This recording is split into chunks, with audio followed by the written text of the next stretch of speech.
Hello, good evening. Hello, everybody. Good evening. Okay, good evening. Hallelujah. Good evening, everybody. Yes, once again, this is your covenant sister, Lou Rivera, that always sharing to you the messages at our devotions, for the live devotions. And we are still in the woman, thou art healed and whole. Okay.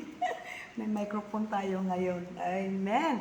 Okay, so how are you, my dear brother and sister? Here in the Philippines, we are again suffering for the storm signal. Meron na namang bagyo. We have again a storm signal, and tomorrow we don't have class. The all school level here, our government was suspended the classes because of this typhoon. We have against typhoon, and so please pray for us. Let's pray for each other for the safety and everything. So we have lots of ministry. We have lots of things to do, but we have just to pray because if the typhoon is so really tomorrow is really difficult, heavy, and it's we don't have choice, but we have to to everything, our schedules and everything, we have to cancel that. Hallelujah. And this evening, starting raining now. Yeah, it's starting raining now there outside. So I've been praying also that we can finish our devotion tonight. So before before the connection and before the rain will, because it's starting raining now. Just a small rain. Hallelujah. Amen. So by the way, yeah, let's just pray for the safety of each and every one of us. Okay, so tonight we have our topic tonight is paid in full of Calvary. Yeah. So may microphone na tayo. I'm using this, so maayos na marinig tayo. Okay, so while waiting for others, while waiting for our brother and sisters, yeah, and if you're there na, you just please say hi, hello there. Diyan po at below, you just type. And if you are there na, just let me know that you are there. Hallelujah. And everybody is welcome here. Good morning, good afternoon, and good evening from Philippines. Ayan. Okay. So, we are waiting for our visitors to come, our first-timer visitors to come. Okay, so you are very welcome, everybody over there. Yan. And I know how's your Sunday services this morning. We have also our Sunday services, but this afternoon we already canceled everything because of the news of this typhoon the typhoon. Okay, so glory be to God. We have our schedule this coming Wednesday. We have to celebrate the Feast of the Trumpet. So I just to pray for that no more typhoon na. We have to celebrate the Feast of the Trumpet. Ayan. And today, maybe tomorrow, I just continue to practicing blowing the shofar. Yeah, so far. Yeah, the blowing of the shofar, and really I want to participate in the blowing of the shofar. Hallelujah. And also, we don't have class tomorrow for the children's, the school for the Christian values. So maybe we're staying at home na lang, so we'll be safe. And while I'm here, I will just try to practice my shofar, the blowing the shofar, kasi mahirap din here. You have to practice that, to blow. And then tomorrow also we have to start also the WLI conference. We have lots of visitors from Korea, and start also here in Baguio City. So we're also praying for that because lots of brothers and sisters that comes from the far places here in the Philippines. They're already in travel and they're already in Baguio. And yeah, the rain is coming na. So just continue to pray for them. Okay, that is tomorrow, 22, 23, and 24 is the Feast of the Trumpet, and we're going to celebrate that. Okay, amen. So fasten your seatbelt now because the rain is already here na. Paid in full of Calvary. Okay, so if you have your Bibles with you, please open it with me in the book of Colossians, chapter 1, verse 22. Yet now, He has reconciled you to Himself through the death of Christ in His physical body. As a result, He has brought you into His own presence, and you are holy and blameless as you stand before Him without a single fault. Amen. So when you accept Jesus, you become clean and holy. You are made pure. Amen. Don't think that you were alone. Though everyone struggles with the same kinds of sins, as you whether they show it on outside or not. Okay?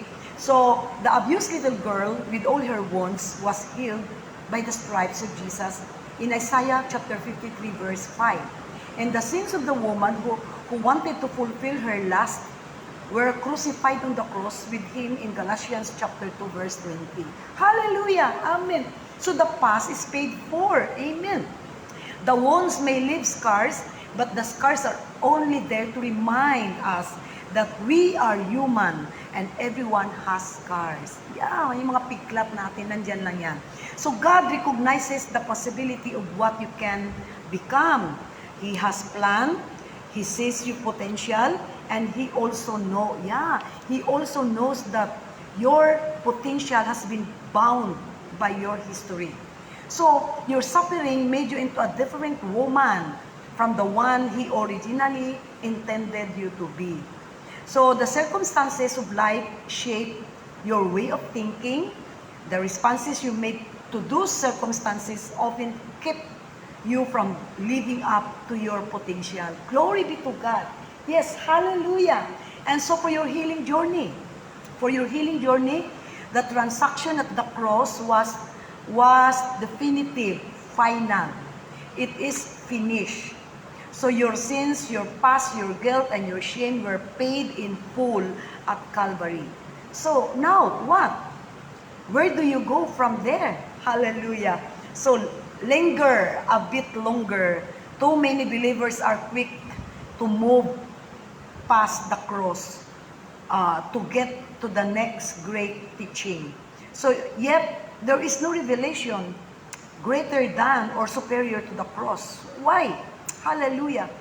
You are a spiritual invalid apart from the saving work of Christ. Hallelujah.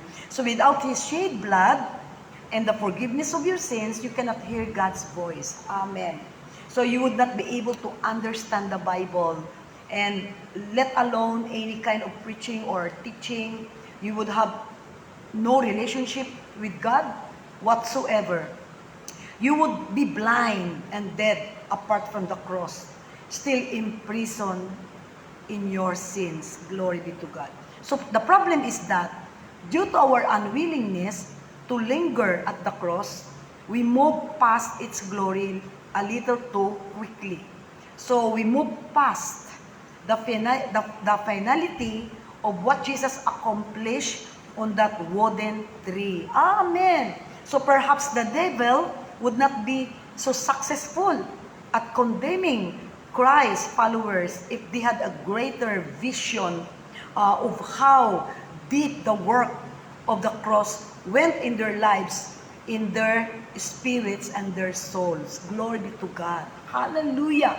So through and through, the atoning work of Jesus delivered you from every sin, gave you power for every bondage, and brought you into right standing with the Holy God. Glory be to God. So you can face the past, hallelujah, with confidence, because all of it is under the blood of Jesus. So no matter how great the sin or how deep the pain, Jesus' blood reaches to the highest heights and deepest depths simply receive it, claim it, and praise Him for it. Glory be to God. Hallelujah. Amen. Okay. So, let's have a closing prayer right now. Hallelujah. Glory to God. Yes, our Heavenly and Lovingly Father, we came into the presence with thanksgiving in our hearts. Father God, thank you so much. Thank you, Lord, for continue reminding us. Thank you, Father God, for your blood that shed on the cross of the Calvary. Thank you, Father God, that by that atoning work of you, Lord, we have delivered from every sin. And thank you, Father, you give us the power for the every bondage. Thank you, Father God, that here we can experience the freedom from the pain of our past. In Jesus' mighty name, this all we pray. Amen. Hallelujah. Glory be to God. Yes, good evening, brother and sister. Good evening. Thank you for our brother and sisters over there. And for our visitors tonight, you are all very welcome. Amen. So the rain now is getting harder and harder. And I'm really thankful to God because we still have the connection. We still have this. And before it cut off, hallelujah, just please pray for us for the safety for this typhoon coming. Amen. Hallelujah. Glory to God. Okay.